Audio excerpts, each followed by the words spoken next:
Today, the title of the webinar is Leading in a Global World.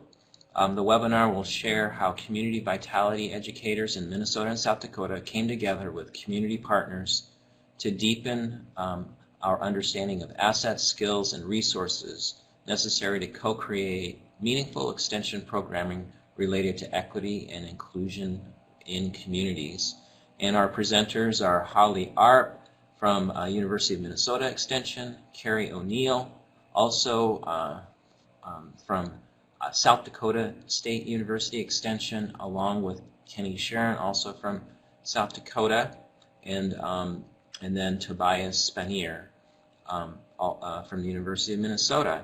So with that introduction for the participants, you can use your chat to ask any questions or provide any comments, and I'll turn it over to the group for their presentation. Thanks everyone for being here this morning. Thank you, Mark. This is Kari O'Neill, and I'm going to start the webinar this morning. We're really glad to have you all participating with us. We would like to keep this really informal, so please chat in your questions and we'll try to answer those as we go along. But I'm going to start our grant process, or our grant proposal was called Leading Change in a Global World, and a little bit of background about what brought us to this grant proposal. Actually, University of Minnesota Extension and SDSU Extension had applied for another grant before this one, excuse me, and we didn't get that grant. It was about change and putting together a new leadership kind of program.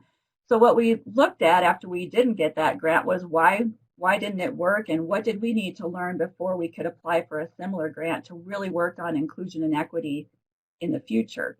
What we decided is we needed to learn more about some of the newer populations that we were seeing settling in our states, and how we could learn about their leadership programs and learn about what Extension could do to possibly assist them as they went through leadership and change as they settled in our states, or as they really worked their way up into leadership positions.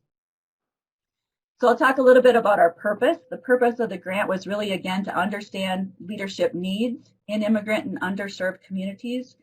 We often study those types of communities for other reasons, but we really felt that we needed to learn more about their leadership. What were their structures that they're used to?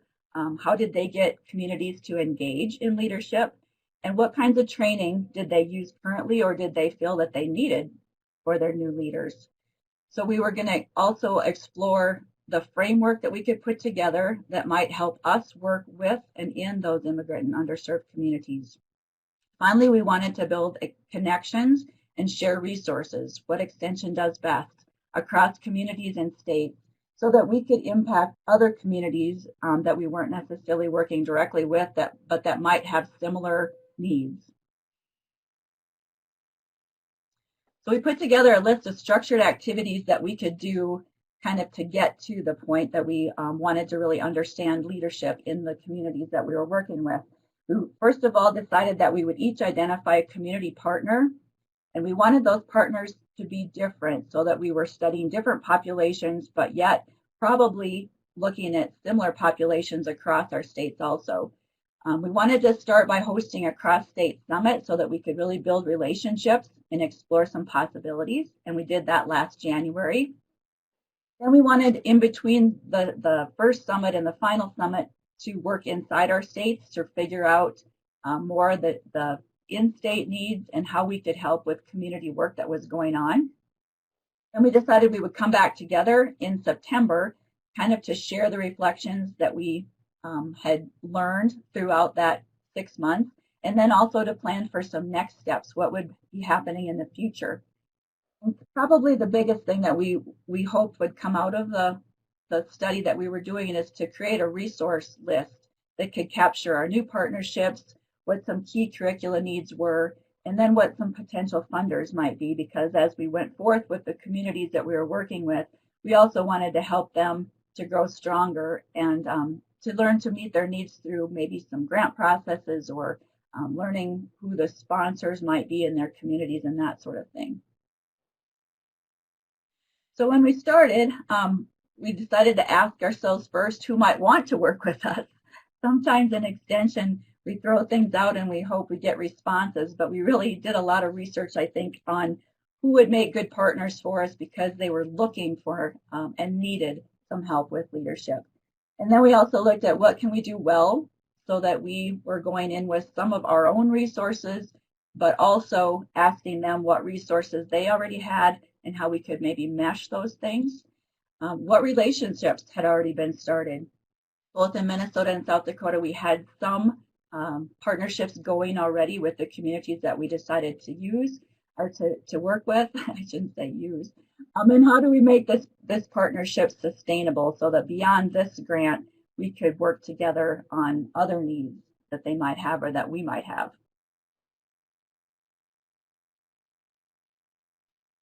What were our expectations of our partnering communities? They had to be willing to work with us. They had to have a desire to really strengthen their communities now and into the future.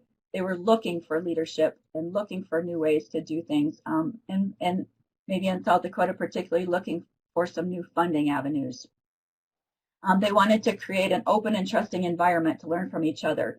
So we didn't want people to come in just individually or looking for their own particular needs, but coming in and really wanting to work together to build a team, to go back to their communities and work on leadership together. We wanted a committed team for the project, but we also wanted to keep that door open in the community so that they could invite others into the effort as we made progress. So hopefully that team would keep growing.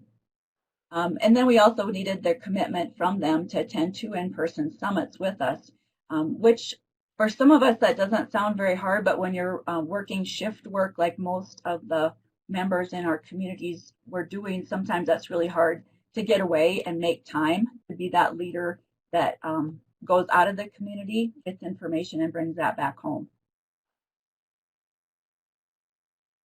So in South Dakota, we chose the Karen population to work with. Our Karen population mostly lives in the city of Huron and works for a turkey meat processing plant there.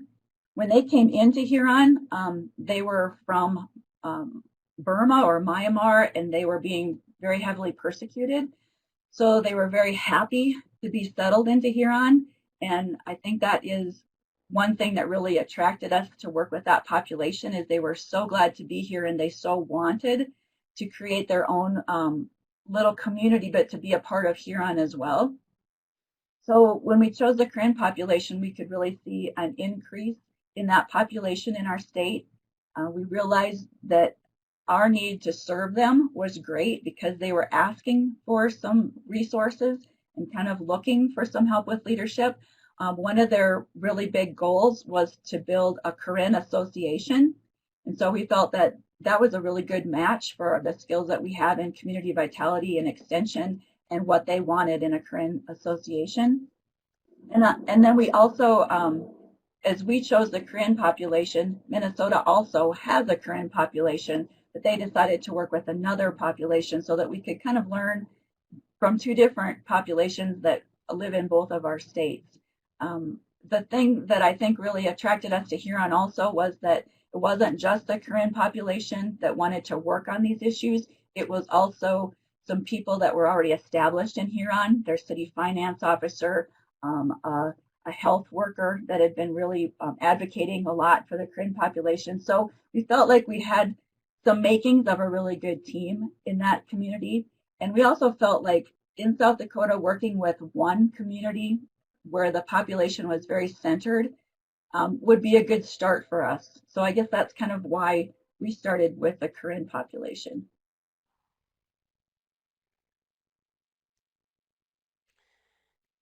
Great. This is Holli Arp, and I'm the program leader with our Leadership and Civic Engagement team in Minnesota, and had the pleasure of working on this grant. In Minnesota, when we were recruiting partners, we chose to work with our Latino and Latino population.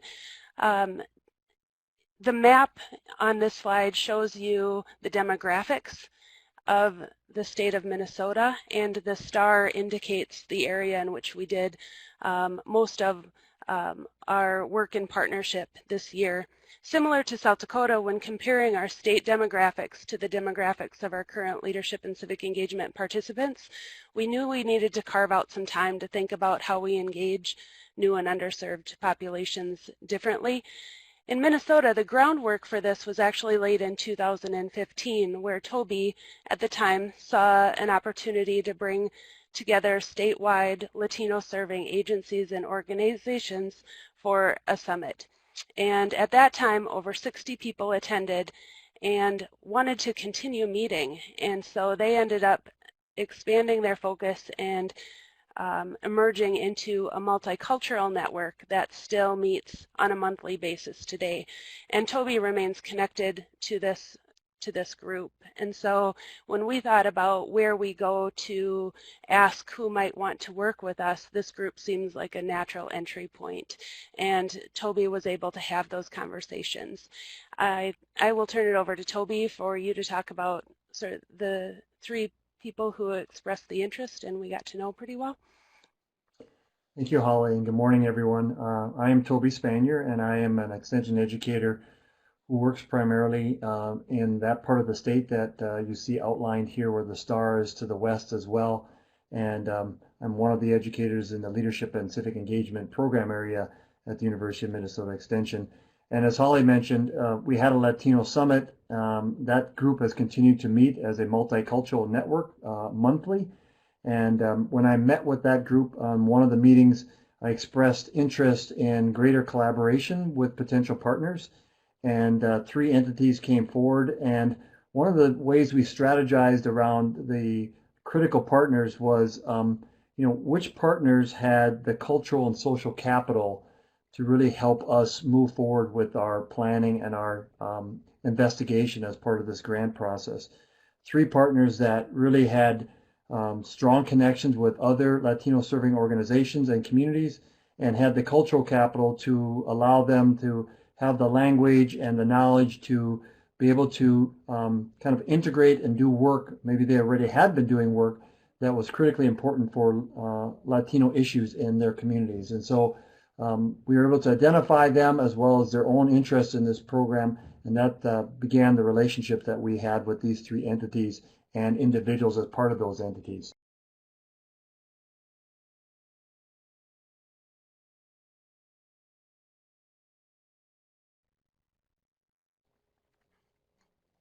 I'll let you continue from here. Okay. The three partners that we ended up working with, specific names were Bukata Hayes, who was the diversity coordinator in the Mankato region, Julio Zalea, who works for the ACLU but has strong connections in the St. James area, and Jose Williams, who both does consulting and throughout this process ended up working for the Region 9 Development Commission. So, as we started this work, we had some things that we had planned and a lot of things that were unplanned that evolved naturally to benefit this project along the way. So as Kari mentioned, we had some key components of the structured activities that we felt would be really important to this work. And the first was a summit to build relationships. When we began planning the first summit, we saw the need to come together for some trust building, and we knew we had a need to co-create our programming, and we also wanted to keep this time flexible in order to allow the wisdom in the room to emerge. So we started the day by sharing some more about ourselves through an object that was important to us and some information from a cultural self-study that was shared with another programming effort. And then we moved into an activity that many of you may have experienced before that has each person rank where they individually and their culture falls on a continuum of things like individualism versus collectivism and equality versus hierarchy, direct communication and indirect. So it really allowed us to deepen our conversation both about who we were as individuals and where we felt our cultural preferences were. These activities opened us up to be able to talk more in the afternoon and the next morning about various cultural views of leadership and jumpstart some conversations about the assumptions and barriers that sometimes we have in our current operations about leadership education that might limit how we were able to engage in the past. And for Minnesota, day 2 ended up being pivotal as Julio had expressed the need for a parallel approach to working in community. And I would say that for Minnesota, this was one of our aha moments because we had talked about the need to choose a community where we could both work with the white community to think about how they engage new populations differently and how they really truly welcome and engage people in new and different ways, and providing those tools and skills and leadership opportunities to our new populations in the same way that we would provide them and co-create with them what their needs are as we have with our traditional audiences in the past. Anything else that South Dakota might want to? I would just say share. too that maybe one of the differences between Minnesota's partnerships and South Dakota's partnerships is South Dakota's partnerships were very grassroots. We had the Karen population that got involved for us. Their job was working at Dakota Provisions turkey plant. They were doing this work on a volunteer basis. So that was a little bit different, but it was really unique in that first summit, the key leader, the key volunteer leader in the Karen population was unable to come. She had gone back to Burma to visit family and be with family at that time, but we had 2 new young men who joined us for that summit. So I think it was really good because in a way it helped expand that team a little bit. Lau, who was the key leader in the Karen community, was at the second summit, and she brought back the young man, one of the young men. But it did help, I think, to take some of that burden almost off of Lau because she's feeling really responsible for leadership in the Karen community. So I think this first summit helped to kind of spread that volunteer spirit of leadership around a little bit, and I think it was good. Some of the activities were great that we did in those couple of days, but as with a lot of meetings and conferences, one of the key parts that I remember and that I think helped build relationships was that networking that we did at break times and at supper that evening, and just in the informal leadership learning that we got to do. Absolutely. Thanks, Kari. You know, and as we kind of built on the concept that Julio had brought forward, he also had connections with 2 key groups in the St. James area. One group, La Convivencia, that was a group started by a group of Latino women and has evolved to include men as well. And one group called Uniting Cultures that was a lot of the La Convivencia group as well as some of the white allies and communities that really wanted to create a more welcoming place. And so while we had 3 different partners join us and willing to engage, and when Minnesota came we didn't know exactly how that would emerge, all 3 of our partners were interested and willing to engage with us in this project around St. James.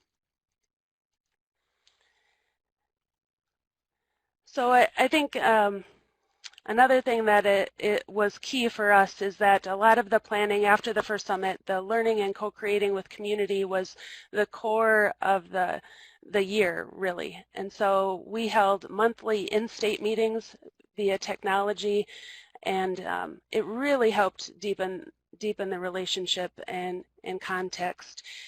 For us, it gave us a chance to touch base about what was happening in the St. James community, who had been in the community, what kinds of activities were going on, what kinds of leadership education might be beneficial. it was interesting to schedule the calls as well. We always had a broad agenda for updates. We tried not to make it too specific, and I'll have to admit that that was uncomfortable at times, and yet these meetings evolved very naturally based on who was on the call, what current events were interacting with the work that we were doing, and allowing people to just share what that meant, and it just led to some really deep and meaningful conversations about the current context that our community leaders were living in. We also held monthly meetings across states with Minnesota and South Dakota, which gave us a chance to reflect on this work and some of the similarities and differences in working with an ethnic group that was very new to the country, like the South Dakota Karen population, versus a group who had been established in community for quite some time. And you'll hear us talk about that being one of our key learnings as we go into the rest of the presentation as well. And this time also allowed for those in-person meetings. So the opportunity to deepen our relationships and connections, not only with the partners that were attending the summits, but to broaden our connections within community and those entry points for community leadership. And then the wrap-up for the activities was really the second summit, which was held in September, a chance for us to check our progress, reflect on the progress we had made, and think about some of the next steps. And through that, we really thought it would be important to reflect on those key values and practices, and we'll move into some of those values and practices that emerged in our conversation and were reinforced throughout our work as well. So I think some of the keys here are taking time to understand the cultural norms of the audience, and I would add, while at the same time being vulnerable and transparent about what we don't know, that authenticity about entering these conversations was really important. While we knew that this work was not just about translating curriculum, and we knew we needed to do our work differently, I'm not sure we all came in knowing all of the different ways we might need to deconstruct and repackage some of the curricula and resources that we have to share with communities. And for Minnesota, this happened at a time that we as a leadership and civic engagement team were talking about a statewide diversity, equity, and inclusion plan. And that really allowed us to create some new program pathways within our statewide that allows us to provide space to do this work differently. I was also impressed with the level of commitment that our Minnesota partners had to providing feedback on our curriculum in both formal and informal ways. They were really quick to respond to our requests, whether that was sitting in on a webinar, listening to a webinar with some new curriculum that we had coming out, and their willingness to share ideas and improve upon what we were offering and discussing on those monthly calls and in conversations in community. And as we mentioned earlier, there were some differences between the Karen community in South Dakota and the Latinx population in Minnesota that allowed a different level of focus on the leadership training. So one of the things that we discussed in as a difference is that youth development seemed to be core for the Karen population. And some of us had remembered and recalled that when the Karen and even the Latino populations were newer to some of our communities, that their focus and maybe some extension entry points tended to be more in youth or family development than it necessarily was leadership development. And so we had an opportunity to kind of unpack that a little bit and really experienced how some of the Latino population in Minnesota was really ready and asking for leadership in a different way than we had experienced before. Mark, your question, did we encounter any language barriers?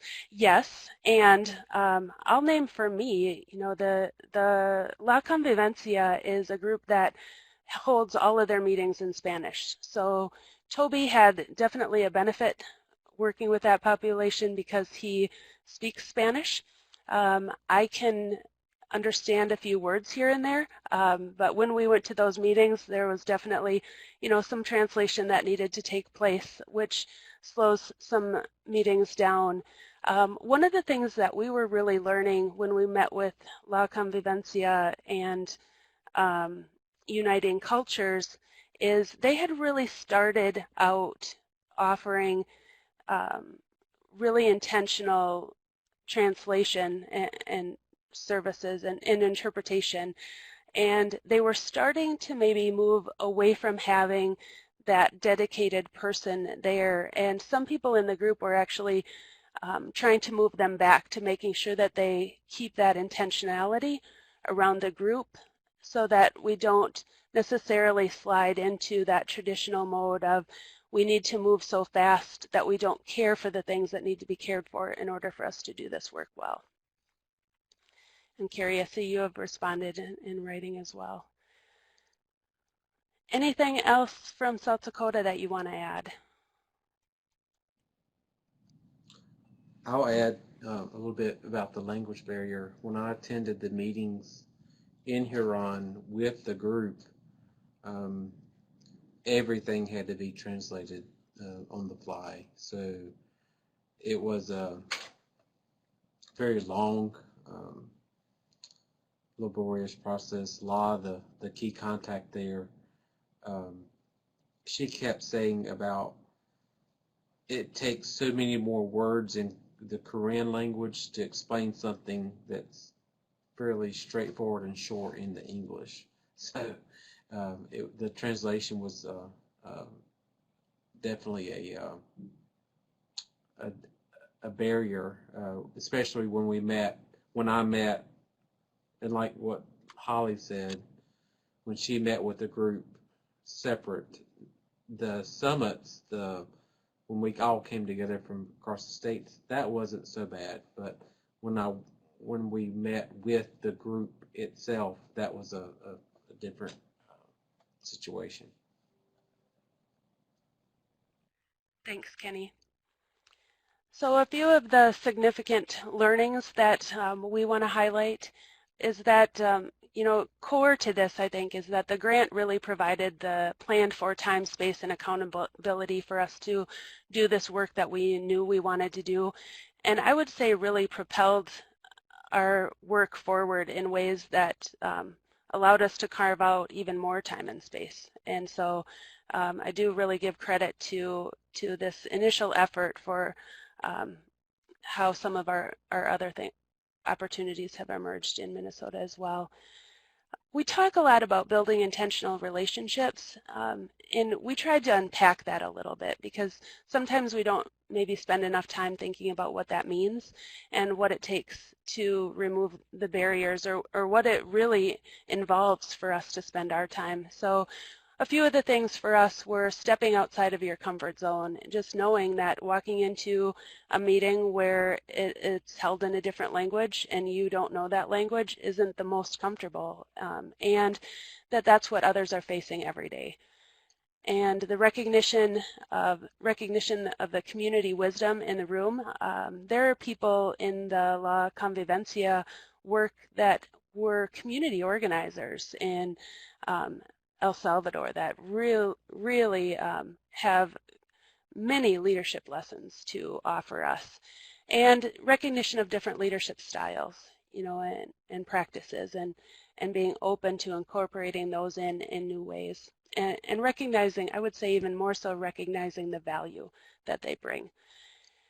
Taking the time to show up and be a part of community meetings, asking questions of the group, really kind of integrating ourselves into that space, an openness to think about that work differently, letting go of even the concept of a workshop as a couple of hours of education or a cohort program as we're thinking about it. We were trying to suspend how we usually think about what that education might look like to determine, what might be most beneficial to the groups that we were working with.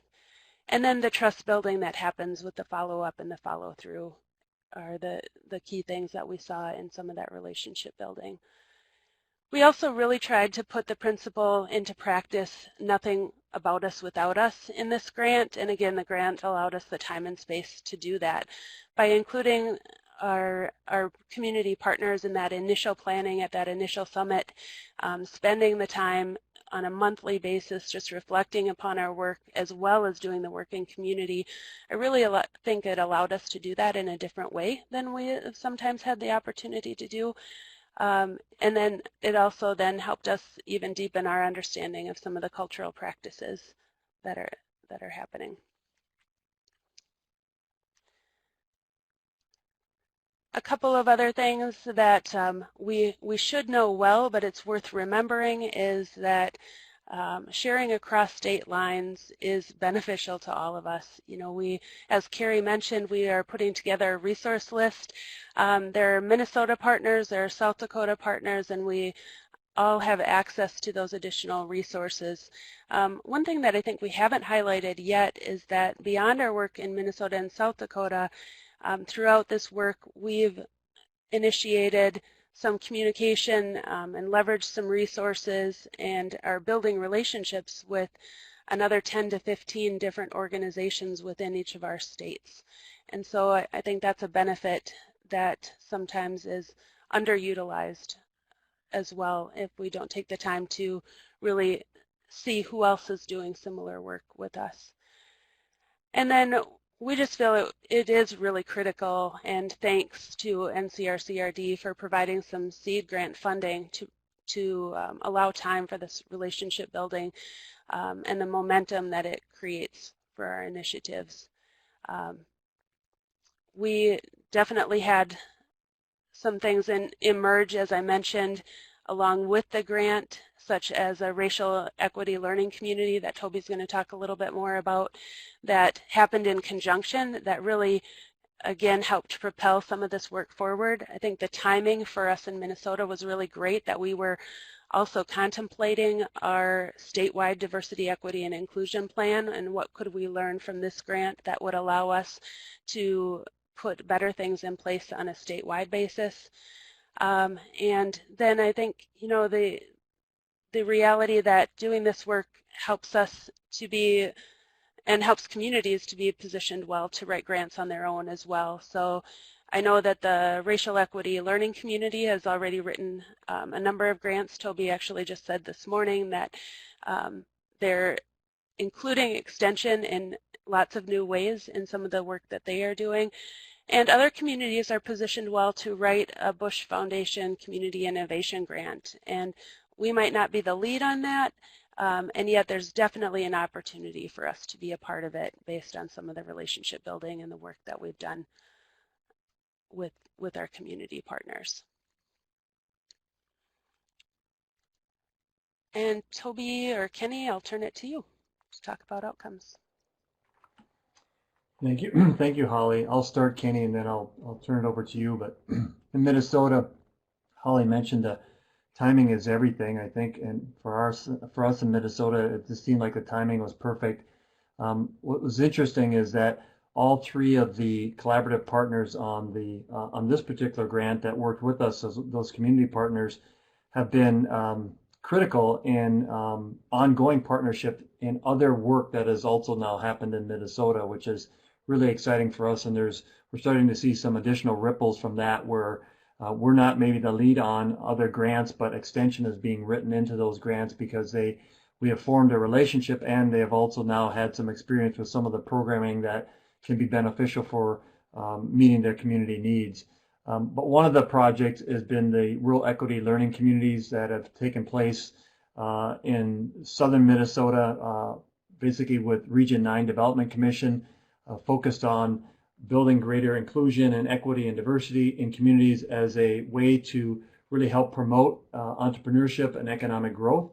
The Greater Mankato Diversity Council has been a significant partner in that, and Bukata Hayes is the executive director of that council. And he and I have built a relationship now, and he has been was part of our grant as well with NCRCD. And he also now recognizes all the work, all the different ways that Extension can provide a resource and an asset to a project that he works on and a community that he works with. And so that's been pretty significant to see that the ripples of the rural equity learning community, not only through the communities that were involved in that, but now as it spreads out and starts to take on greater hold in additional communities in southern Minnesota. My City Academy is an effort, Holly mentioned, the statewide leadership and civic engagement programming that we have tried to do to have a statewide impact on diversity, inclusion, and equity work.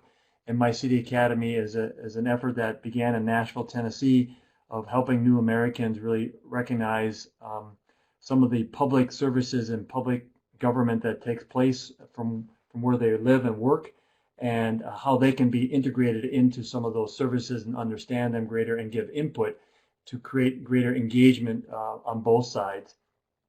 Community boards and commissions trainings. We have an organization called Nexus here in Minnesota that is a grassroots, relatively urban organization, but we're trying to have that effort come into greater Minnesota to really help with increasing the level of understanding and knowledge that it takes to be on a board or a commission in communities. And so we're trying to have that training take place in greater Minnesota, particularly with our newer audiences.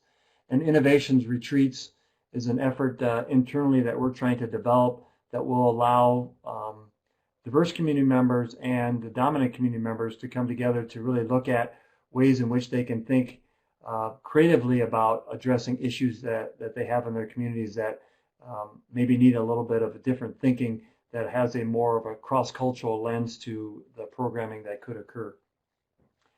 I'll stop there and let Kenny add comments about measurable outcomes from South Dakota. Yes, thank you, Toby. The connection with the Community Connectors program in Minnesota, we were looking for a model to help the group in Huron expand or bring in other leaders in the Community Connectors program in Worthington, Minnesota. Seemed like a good model, so we're communicating and trying to demonstrate that model to the Huron group. Another really neat thing that came from the meetings and interactions from this grant was the Karen population really wanted to focus on their youth.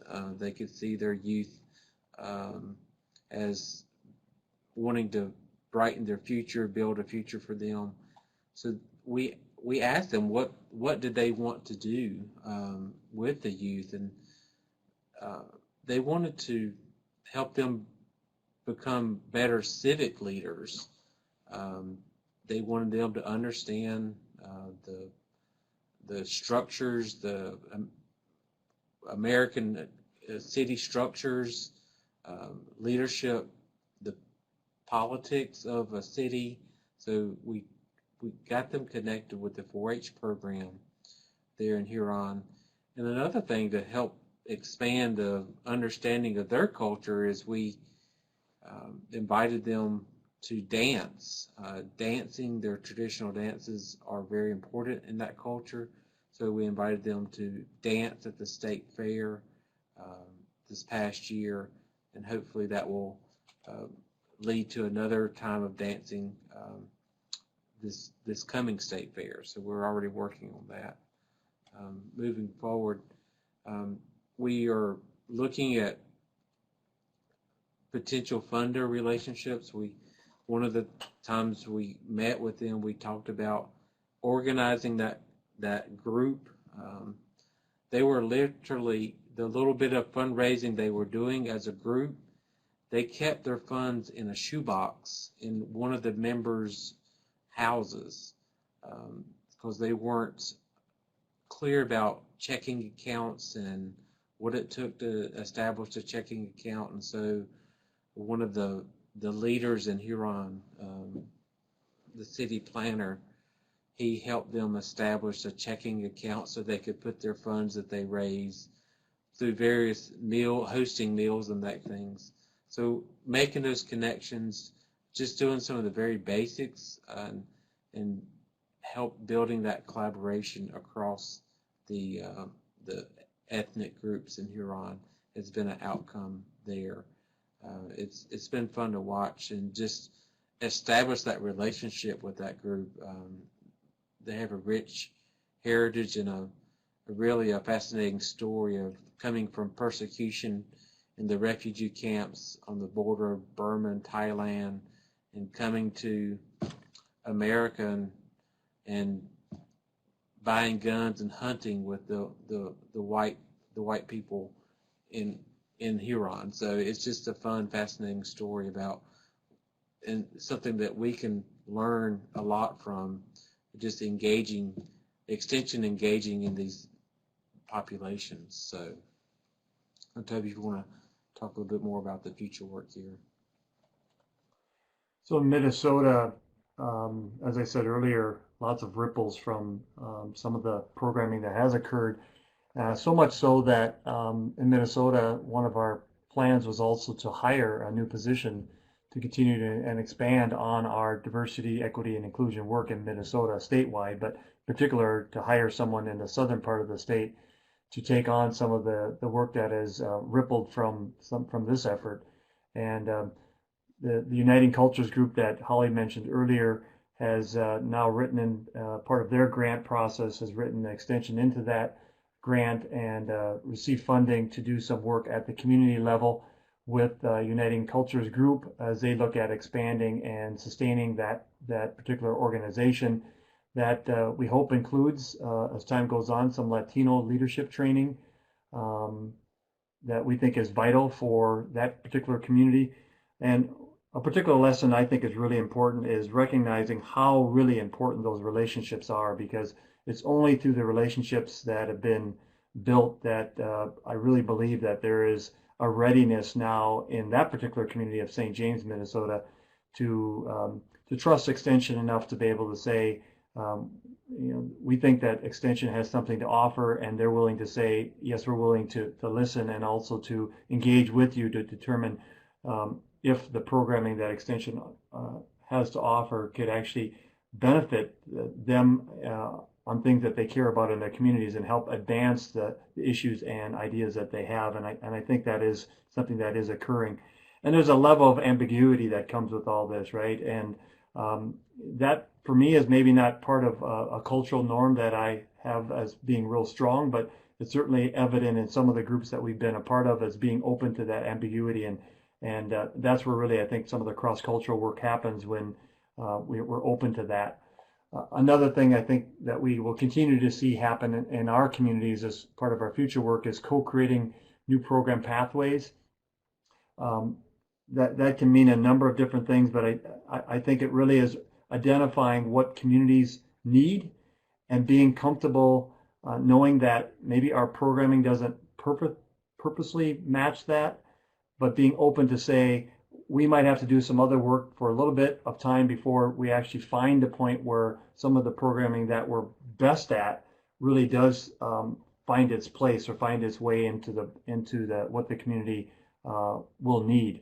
But initially that might require us to maybe do a little bit of facilitation, maybe being open to really listening for a long period of time before really being able to offer something that has meaning. And I think that's part of that co-creation of a new pathway. I'm going to advance a slide to a couple quotes that I think were really relevant with regard to what we learned and what the experience was like for a couple of participants that were part of the Rural Equity Learning community as part of this effort as well. And you see two quotes from two different participants as we engaged in this process of co-learning and what we hope the future might be for them and the communities as well as for Extension. I'll stop there and see if there's any additional comments from any of the presenters, as well as if there's anything that we need to respond to in the chat. Well, thanks for the presentation and telling your story about these interactions. One of the questions that I had, and while I ask this, I hope that the participants will, if you have any questions, please put it in the chat there, and we can have a few minutes for a response. But Toby, early in the webinar, you mentioned that you selected some communities, but there had to be sort of this precondition that there was enough cultural capital in the community to be able to, move some of the initiatives forward, et cetera. What was your filter? Were there some communities that you looked at but they just weren't ready? And then how do you sort of bridge that challenge so that maybe those communities could also, you know, start to build what is needed in order to move forward? Mark, I don't think it was the communities that we were looking at that had to have a significant level of cultural or social capital. It was the individuals or the organizations that we initially wanted to partner with as part of this grant. And so it was recognizing that they were organizations and they were individual leaders themselves or participants that were doing what I would say is work that was at the grassroots of many of the communities in southern Minnesota. So Julio is a good example where he works for the American Civil Liberties Union, but has a very, very strong connection to many of the communities in southern Minnesota, both personally and professionally. And so he was a great contact for us because he has the social capital in the communities in which we want to continue to invest ourselves in, and he has the cultural capital because of his background, his upbringing with regard to where he grew up. Actually, he grew up in the communities that we're talking about. So he had that both the cultural and the social capital as an individual that we felt was a perfect fit to partner with on this particular grant. And the other individuals that Holly mentioned earlier, both Jose and Bukata, I think also have that same level of cultural and social capital because they are deeply vested in the communities in which they provide work themselves through the efforts that they have, as well as culturally they have the background, the knowledge, the language, the experiences that make them a good fit both for us but also because they have that incredible asset to the communities in which they are already doing work. Okay, thanks for the clarification. I really appreciate that. Are there any other questions from the participants? I'll wait for just a minute to see if any questions pop in.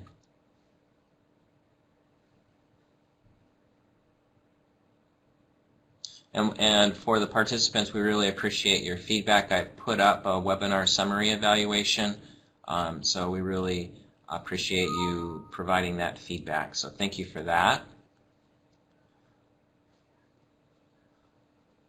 I don't see any indication of typing. Helen says, great work, thank you, enjoy learning from this. Okay, Holly, Kari, Kenny, and Toby, thank you very much for putting on the webinar and working on this important stuff. And so we'll see everybody again on our next webinar, and I wish you a happy holiday.